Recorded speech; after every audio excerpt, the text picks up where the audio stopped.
કાલે ધર્મેશભાઈ તરાવિયા કરીને જે વ્યક્તિ છે માધવ થ્રેડ વાળા એને મારા વિરુદ્ધ એક વિડીયો જાહેર કરેલો છે. એ તદ્દન પાયા વિહોણા છે. એને ઘણા બધા આક્ષેપ કર્યા છે. એમાંનો એમ કે છે કે ભાઈ રાજેશભાઈ સિલ્લુ મને આવી રીતે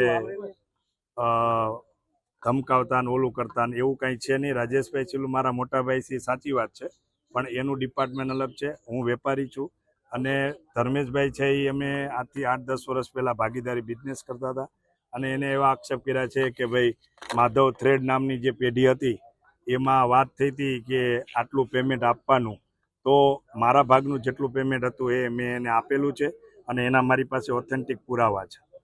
બીજું કે એમ કે છે કે મારા નામની જે દુકાન હતી, ઓફિસ હતી, એ ક્યાં છે શું છે મને ખબર નથી, તો એનો દસ્તાવેજ પણ મારી સાથે છે.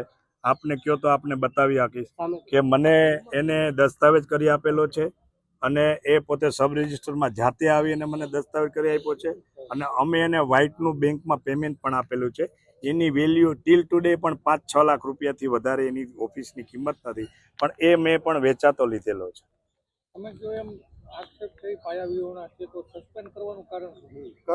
એ મારા ભાઈની મેટર છે. હું તો મારા ભાઈની મેટરમાં કોઈ વસ્તુ અમને લાગી એ અલગ છે, અમે અલગ છે.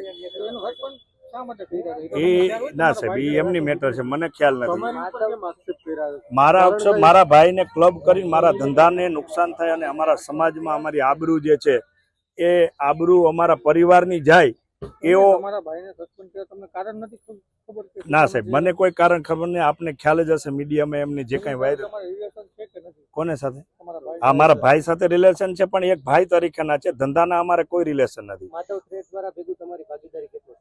માધવ થારી ભેગીદારી છેલ્લા 7-8 વર્ષથી રહી, પણ એને શરૂઆતથી અમે જોઈન થયા પછી થોડોક ટાઈમ જ કામ કર્યું છે સાહેબ.